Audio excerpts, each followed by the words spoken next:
paix sur terre aux hommes qui l'aiment, aux hommes qui l'aiment.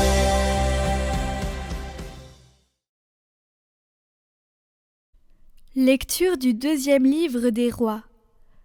En ces jours-là, le général syrien Naaman, qui était lépreux, descendit jusqu'au Jourdain et s'y plongea 7 fois, pour obéir à la parole d'Élisée, l'homme de Dieu.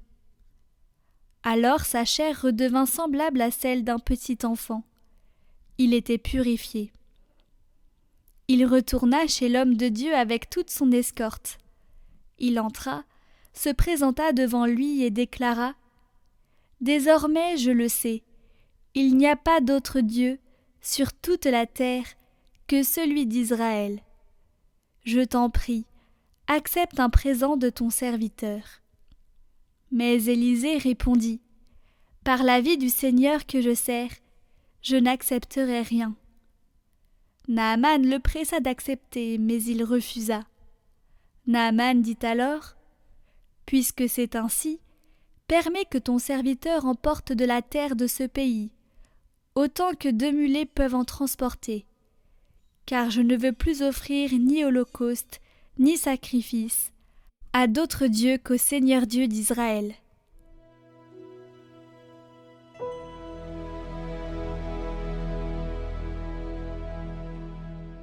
Le Seigneur a fait connaître sa victoire et révélé sa justice aux nations.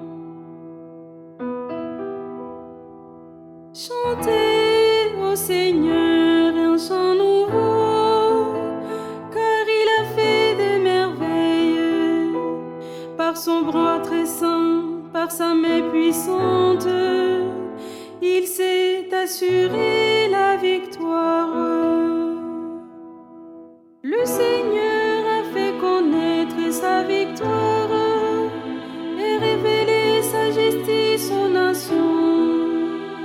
Il s'est rappelé sa fidélité, son amour en faveur de la maison d'Israël. La terre tout entière a vu la victoire de notre Dieu. Acclamez le Seigneur, terre entière, sonnez, chantez, jouez. Le Seigneur a fait connaître sa victoire et révélé sa justice aux nations.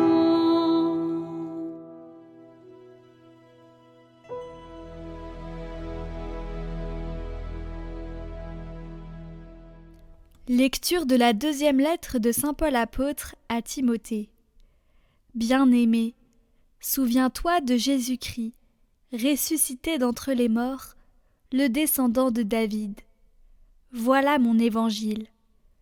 C'est pour lui que j'endure la souffrance, jusqu'à être enchaîné comme un malfaiteur. Mais on n'enchaîne pas la parole de Dieu. C'est pourquoi je supporte tout pour ceux que Dieu a choisis, afin qu'ils obtiennent, eux aussi, le salut qui est dans le Christ Jésus, avec la gloire éternelle. Voici une parole digne de foi. Si nous sommes morts avec lui nous vivrons. Si nous supportons l'épreuve, avec lui nous régnerons. Si nous le rejetons, lui aussi nous rejettera. Si nous manquons de foi, lui reste fidèle à sa parole, car il ne peut se rejeter lui-même.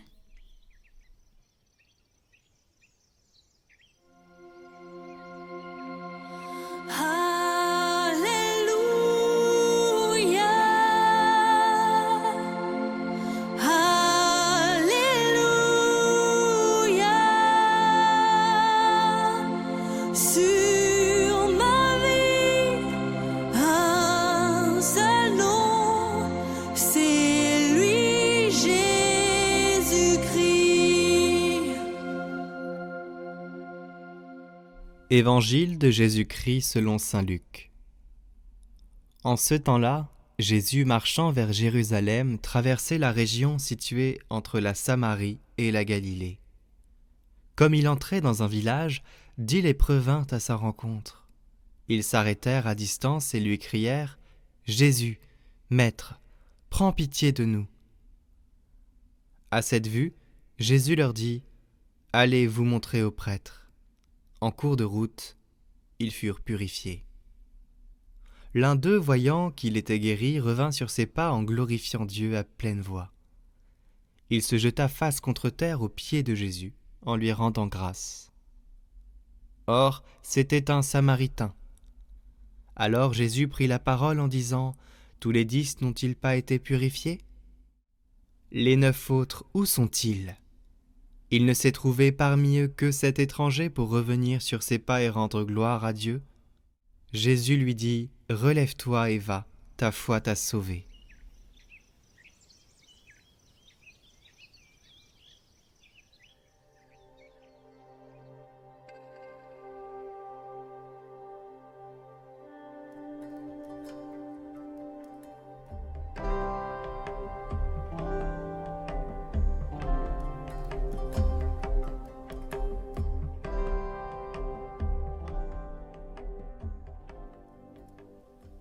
Tous les 10 n'ont-ils pas été purifiés ?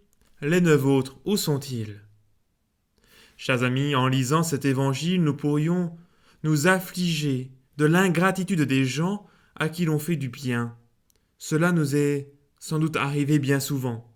Quand des personnes manquent de gratitude, on éprouve souvent de l'amertume et même une véritable blessure. C'est vrai dans les entreprises, les associations, dans les familles, comme dans l'Église. Combien d'anciens bénévoles sont souvent profondément amers du fait de l'absence de reconnaissance. Mais aujourd'hui, cette question de l'ingratitude vise tout particulièrement notre relation à Dieu.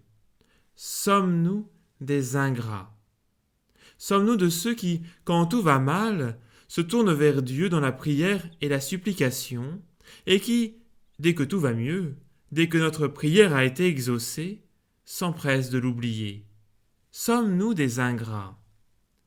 Malheureusement, le Seigneur peut être utilisé comme un prestataire de service, parce qu'on en a besoin lorsque nous sommes dans la difficulté, ou bien comme faire valoir pour asseoir notre position dans la société des hommes, ou bien encore comme un alibi pour justifier tout ce que nous faisons de bien ou de mal.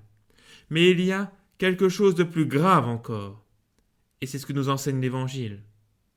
10 lépreux ont été guéris, un seul a été sauvé.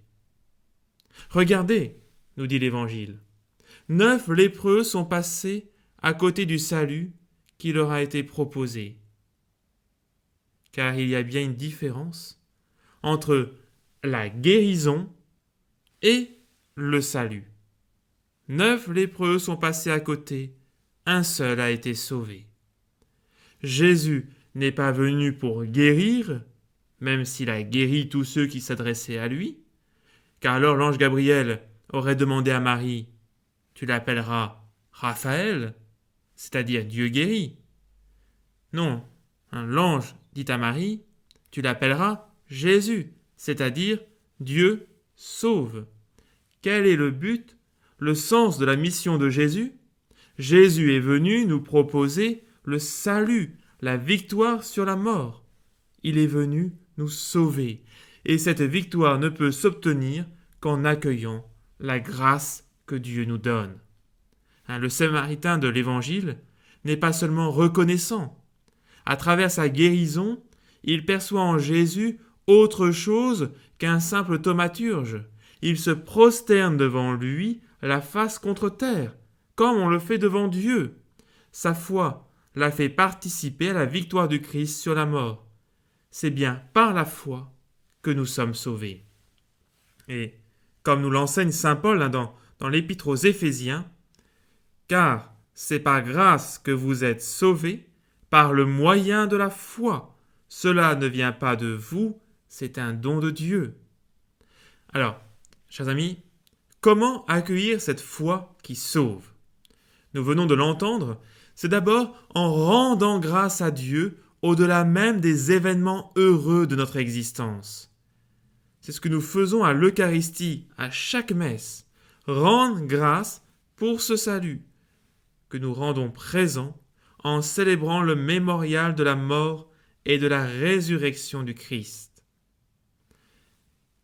Chers amis, c'est pour cela que l'Église nous demande de respecter le précepte dominical. Je vous cite le catéchisme au numéro 1247. Le dimanche et les autres jours de fête de précepte, les fidèles sont tenus par l'obligation de participer à la messe. De plus, ils s'abstiendront de ces travaux et de ces affaires qui empêchent le culte dû à Dieu. Bien évidemment, cette loi nécessite d'être vécue dans la foi et non comme une règle extérieure. Mais elle nous rappelle l'importance, même l'obligation que nous avons en tant que fidèles du Christ de rendre grâce chaque dimanche pour le don du salut que Dieu nous fait. Ne soyons pas des ingrats, rendons grâce à Dieu, et il n'y a pas de meilleure, de plus grande action de grâce que l'Eucharistie. Dieu nous offre la vie éternelle, soyons au rendez-vous. Alors je vous propose de conclure avec cette prière du pape Clément VI. Je t'offre, Seigneur, mes pensées. Aide-moi à ne penser qu'en toi. Je t'offre mes paroles. Aide-moi à parler de toi. Je t'offre, Seigneur, mes actions, qu'elles soient l'accomplissement de ta volonté. Je t'offre mes peines. Aide-moi à souffrir pour toi. Seigneur, je veux ce que tu veux, parce que tu le veux, et autant que tu le veux.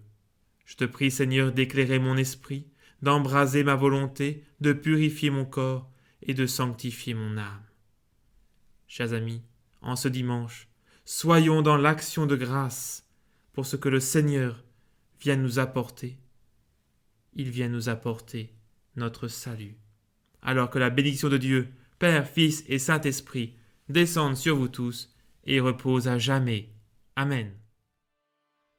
Prions pour toutes les intentions déposées en commentaire cette semaine. Notre Père, qui es aux cieux, que ton nom soit sanctifié, que ton règne vienne, que ta volonté soit faite sur la terre comme au ciel. Donne-nous aujourd'hui notre pain de ce jour. Pardonne-nous nos offenses, comme nous pardonnons aussi à ceux qui nous ont offensés. Et ne nous laisse pas entrer en tentation, mais délivre-nous du mal. Amen. Je vous salue Marie, pleine de grâce. Le Seigneur est avec vous. Vous êtes bénie entre toutes les femmes, et Jésus, le fruit de vos entrailles, est béni. Sainte Marie, Mère de Dieu, priez pour nous pauvres pécheurs, maintenant et à l'heure de notre mort. Amen.